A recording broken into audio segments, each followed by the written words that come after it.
The results are in, and Trump-backed attorney Harriet Hageman defeating incumbent Liz Cheney in a 30-point landslide, more than doubling her vote total, all happening in Wyoming. But despite her brutal loss, Cheney hinting that her career in politics might not be over just yet.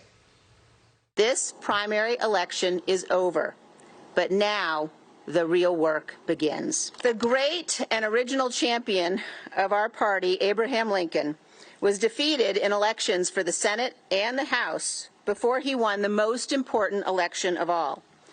Lincoln ultimately prevailed, he saved our Union, and he defined our obligation as Americans for all of history. Sean Duffy joins us now. Sean, you heard Liz Cheney there making the Abraham Lincoln reference.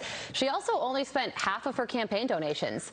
So everybody's saying this might be a sign she's running for president. If she does, how do you think that's going to go over? Well, I think Liz Cheney lives in a bubble. I mean, she's not seeing what the American people think or the Republican Party thinks of her and her policies and her fight against Donald Trump.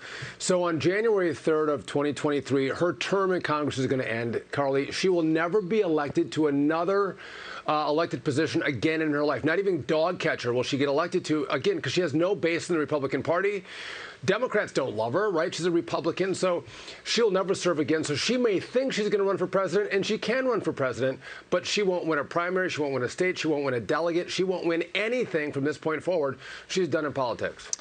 Incumbent Senator Alaska and Senator Lisa Murkowski is going to advance to the election in November. Her Trump-backed challenger, Kelly Tshibaka, finishing not too far behind, less than 2,000 votes separating the two. Looking globally, Sean, not just at Alaska, but throughout the nation, will that FBI raid help Trump-backed candidates in the general election come November, like we've seen it help in the last week in some of the primary elections?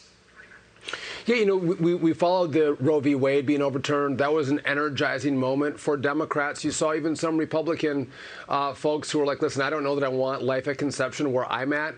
They wanted some exceptions there. That was a motivating Supreme Court decision. I think what you're seeing, Todd, now is this raid on Donald Trump's home in Mar-a-Lago. Even soft Republicans are like, you know what?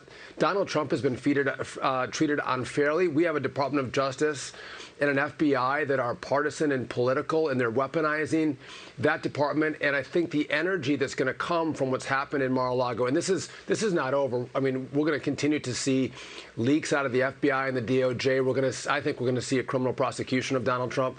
It's not going to end, and I think it's going to drive more Republicans to the ballot box.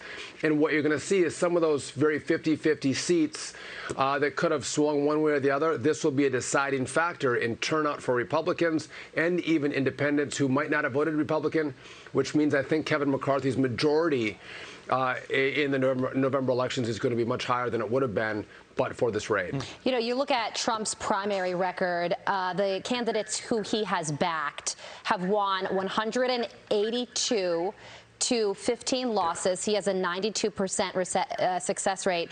Couple that with Liz Cheney's stunning loss. It's a huge loss in Wyoming. It was expected, but you look at the numbers there, and like Todd said, it's double.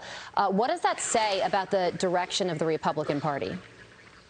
Well, first off, Carly, I mean, Liz Cheney got 29% of the vote. I mean, she's a Republican incumbent in a Republican state and got 29% of the vote. It just shows how out of touch you are. I mean, she spent more time fighting Donald Trump than she did fighting for the people in Wyoming. I mean, people are suffering. I mean, the high gas prices, the open borders, people can't afford food at the grocery store in Wyoming. They drive a lot. I mean, gas is expensive. So she didn't focus on the kitchen table issues that people cared about, and that's why she got 29% of the vote.